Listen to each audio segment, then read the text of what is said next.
Ընտրեք Maverick կամ Navien գերխնայող կաթսաներից մեկը, իսկ ծխատարը, մարտկոցները, խողովակները, բոլոր դետալները, առաքումն ու տեղադրումը կստանաք իդեալ համակարգից։ Մեր երկու կարճ հարց, նախ այն ջրասուզակ Վահե Մելքոնյանին կարող է պատրաստում եք որևէ ձևով խրախուսել, պարգևատրել, որովհետև իրոք հերոսական գործ է արել տղան ու ասում են շատ ցածր աշխատավարձ է ստանում։ Երկրորդը Պուտինը այդպես էլ չշնորհավորեց ձեզ, երևի սպասում է ՍԴ-ի որոշման արդյունքներին, սահմանափակումներն էլ արտահաման շարունակում են մնալ եւ խնդիրներ ստեղծել, սա ձեզ մտահոգում է թե ոչ երկու մասով էլ։ Եվ Ծառուկյանի եւ մյուսների բիզնեսները առերևույթ քաղաքական հրահանգներով փակելով, օրինակ Շանգրիլա մյուսները, դուք գնահատել եք այդ վնասը ինչքան է լինելու մեր տնտեսության վրա, որ այդքան հարկ չվճարեն, այդքան աշխատատեղ կորցվի եւ այլն։ Ընդհանրապես ձեր անձնական, այսպես ասած, ամբիցիաների կամ ձեր քաղաքական թիմի խոստումների համար, որ տալիս եք։ Եվ մի բան էլ, հարցս հայ-թուրքական հարաբերություններին է վերաբերում, դրա մեջ մի քիչ անձնական, մի քիչ 18+ ու գծիկ կրկոտ երանգ կա, կփորձեմ հնարավորինս կոռեկտ ձևակերպել։ Ուրեմն տեսեք, ձեր աջակիցները ինձ ասում են, որ ես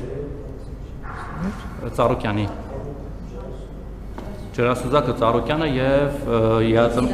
եւ Պուտինն ու արտահանումը։ Այս չորրորդը մի քիչ տենց 18+-ոտ է, բայց բան է, դե կրկոտը տրենդի մեջ է, ոչինչ։ Ձեր աջակիցները ասում են, որ ես իրավունք չունեմ, ինչ որ գնացի նախորդ նիստից հետո, ես գնացի Ստամբուլ, Թուրքիա, մեր պապերի երկիր, ասի տեսնեմ ինչ կա, մյուս կողմից մասից նայեմ, գամ։ Գնացի եկա, ինձ քննադատում են, ասում են դու ինչ ես գնացել Ստամբուլ եկել ես, մեր վարչապետին էլ հարց չտաս։ Ինչու, որովհետև ես այնտեղ նավի վրա փորձել եմ ժամանակ անցկացնել, այդտեղ շոու ծրագիր էր, մի մերկապարուհի բավականին կրկոտ էր պարում իդեպ, ձեր ելույթներին չի հասնի, բայց թե մոտեցավ այդ որպես ռետոր, եկավ, պարեց, ես էլ գումար տվեցի, գնաց։ Հիմա ձեր աջակիցները, ընդ որում մարդիկ, որոնք որ ըստ տեղեկությունների ասում են մարմնավաճառությամբ են զբաղվել Թուրքիայում, եկել այստեղ բլոգերություն են անում, իսկ քննադատում են բարեխրատական դասեր են տալիս, թե այ դու որ գնացել ես այնտեղ մի վարքան, դու գնացել ես այնտեղ Ստամբուլում, այդտեղ զվարճացել ես եկել ես, իրավունք չունես մեր վարչապետին հարց տալու։ Երևի նեղվել են, որ ոչ թե ես եմ մերկացել, ապարել ինձ փող են տվել, այլ հակառակը, երևի դրանից են նեղվել, այլ թուրքերն են մերկացել, ես եմ փող տվել։ Հիմա ստացվում է, որ իրենք ձեզ ասոցացնում են Թուրքիայի հետ, եւ կամ դուք դարձել եք Թուրքիայի խորհրդանիշը ըստ ձեր աջակիցների։ Հիմա մի հատ հասկանանք հայ-թուրքական հարաբերությունները դուք այսպես եք պատկերացնում, որ մարդիկ գնան Ստամբուլ տուրիստական այցով հետ կան, հարցակվեն այդ մարդու վրա, ասեն ինչ ես գնացել, կամ այսինքն եթե ես այստեղ հարց եմ տալիս, չպետք է գնամ Թուրքիա, իսկ եթե գնացել եմ Ստամբուլ, պիտի կամ այստեղ հարց չտամ, այդ ինչ սինխրոնիզացիա է ձեր եւ Թուրքիայի միջեւ, որ ձեր աջակիցները անկեղծ ասած ձեր տրամաբանությունից ես պատճառահետևանքային կապը չհասկացա, թե ինչ կապ ուներ, որ ես Թուրքիայի կամ ինչ դե փաստ կա ակնհայտորեն, որ դուք հիմա ինձ հարց տվեցիք, չէ, հետեւաբար ինչ ինչ որ եւ եթե ամեն շաբաթ ռիսկի եք դիմում, ուրեմն ռիսկ չկա։ Այսինքն ռիսկի դիմում են այն ժամանակ, երբ որ տենց մի անգամ, այսինքն հիմա դուք եք ասեք ամեն շաբաթ ձեր ռիսկով գալիս եք ստեղ, հա, եկեք մի քիչ։ Ես չեմ կիսում նման տեսակետները, մանավանդ ոչ միայն ձեր դեպքով, այլ հազարավոր քաղաքացիներ գնում են Թուրքիա տուրիստական այցերով եւ Թուրքիայից էլ գալիս են միջալյուց Հայաստան։ Մենք պատրաստվում ենք բաց սահման ունենանք, մենք պետք է սովորենք, որ մենք պետք է գնանք, իրանք էլ պետք է գան։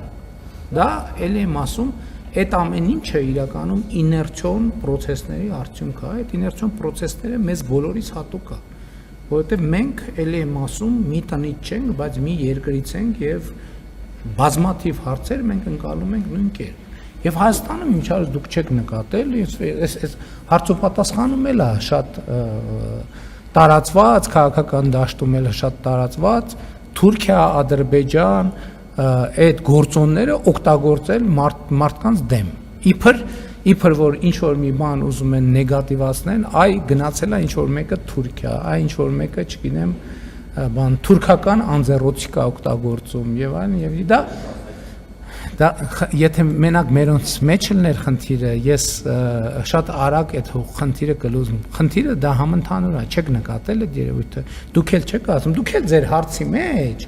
էլի այդ փորձեցիք կապ չուներ չնայած, բայց էլի փորձեցիք բերել, ասել, որ ես դարձել եմ Թուրքիայի, ինչ կապ ուներ դա, ձեր ասածից ոչ մի, բայց իրաց տրամաբանությունը ձեր պատմածով նույնիսկ որևէ ես աղերս չտեսա, թե ընդհակառակը Ես նկատի ունեմ, դա մեր մոտ մենթալիտետ է, որ ինչ որ մեկի դեմ բան ես ասում, խոսում, զգում ես, որ փաստարկ չունես, ոնց խոցել դիմացինին։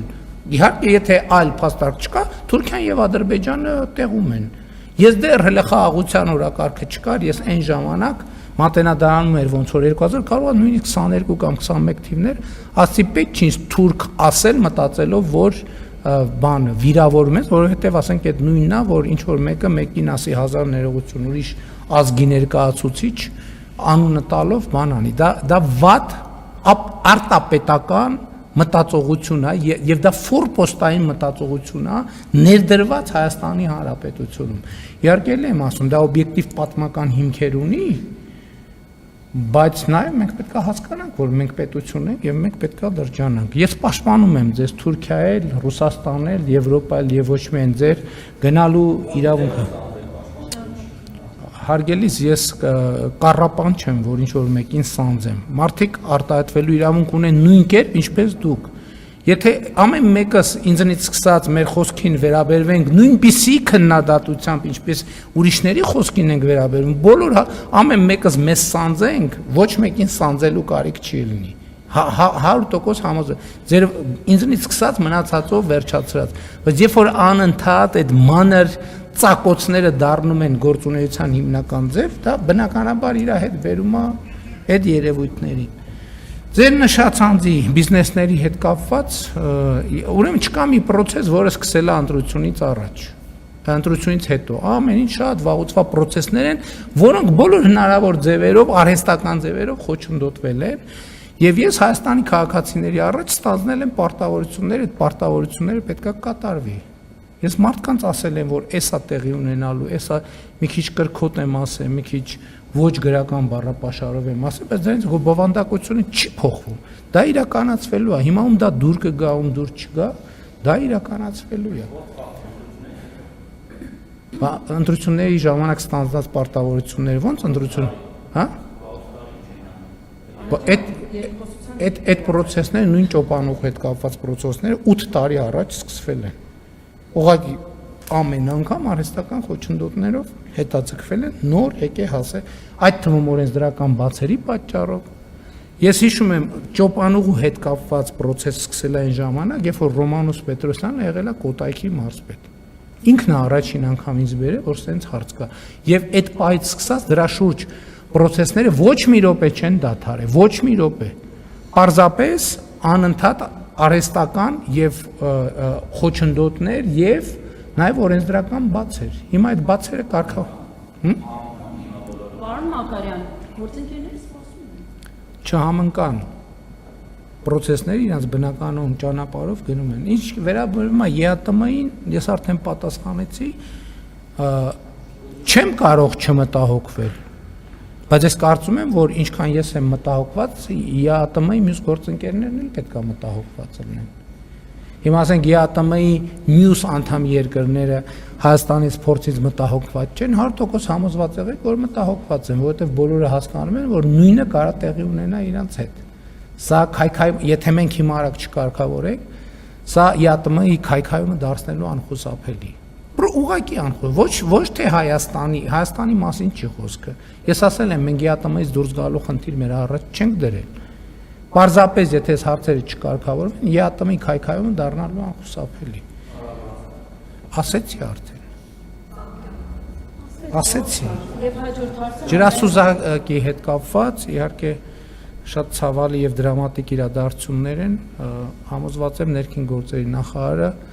աշխատանքի գնահատականի վերաբերյալ զեկույցով հանդես կգա եւ մենք որոշում կայացնենք։ շնորհակալություն հանրահայտ։ Պարոն վարչապետ, հաջորդ շաբաթ Եվրահանձնակատար Ուրսուլա ֆոն դեր Լայենը նախ կգնա Բաքու, ապա կգա Երևան։ Արդեն հայտնի է այցի օրակարգը, ինչ առաջնահերթ հարցեր եք պատրաստվում քննարկել եվրոպացի բարձրաստիճան պաշտոնյաների հետ եւ հնարավոր է, որ Երևանյան այցի շրջանակում քննարկման թեմա դառնա նաեւ Հայաստանի միջին միջանցքում ընդգրկվելու հարցը։ Հայտնի է, որ այդ միջանցքը անցնելու է Ադրբեջանով եւ Վրաստանով եւ նաեւ Մարտակոսը օրերս հայտարարել է, որ չեն պատկերացնում միջին միջանցք առանց Թուրքիայի մասնակցության։ Դե մենք բարձրավոր թրիփ նախագծով Հայաստանը բոլոր ռեգիոնալ ծրագրերին ինտեգրվելու է անխուսափելիորեն եւ ընդ որում ելի եմ ասում այդ ծրագրերը մրցակից չեն եւ թրիփն էլ կարող է լինել եւ միջին միջանցքի մաս եւ ավելի լայն նախագծերի մաս ինչ եմ համարում որ մրցակից չեն որովհետեւ հոսքերը իրականում այնքան մեծ են որ առանձին վերցրած մի ուղով հնարավոր չէ այդ հոսքերը սպասարկել այդ հոսքերի համար հենց հարավային Կովկասով մի քանի ուղիներ են պետք եւ իդեպ ժամանակն է որ մենք հարավային Կովկասի երկրներս մտածենք հարավային Կովկասի մասին որպես մեկ ընդհանուր ռեգիոն որտեղ շատ ընդհանուր շահեր կան իհարկե բազմաթիվ նրբություններով Պարզավոր ամեն երկիր իր սպეციფიկ շահերը ունի եւ իր սպეციფიկ տեսլականը, բայց կարծում եմ, որ հարավային Կովկասի երկրները նաեւ շահերի շատ ընդհանուր կշռով են կապված եւ մենք այդ ուղղությամբ պետք է աշխատենք։ Եվրոպական հանձնաժողովի նախագահի այցը իհարկե օրակարգի կարևորագույն հարցերից մեկը լինելու է Հայաստանի Հանրապետության մասնավորապես գյուղատնտեսական արտադրանքի հեշտացված մուտքը եվրոպական միություն ապահովելու հնարավորությունը եւ վերջերս արտաքին գործերի նախարարը Բրյուսելում մասնակցել է արտաքին գործերի նախարարների խորհրդի նիստին եւ հավանականություն կա որ այս իմաստով Հայաստանը բացառիկ հնարավորություններ կունենա Եվ հույս ունեմ, որ Եվրոպական հանձնաժողովի նախագահի հետ մենք կհասցնենք այդ նախագիծը ավարտին հասցնել, որպեսզի Երևանյան այցի ընթացքում մենք իրար հետ այդ մասին հայտարարենք։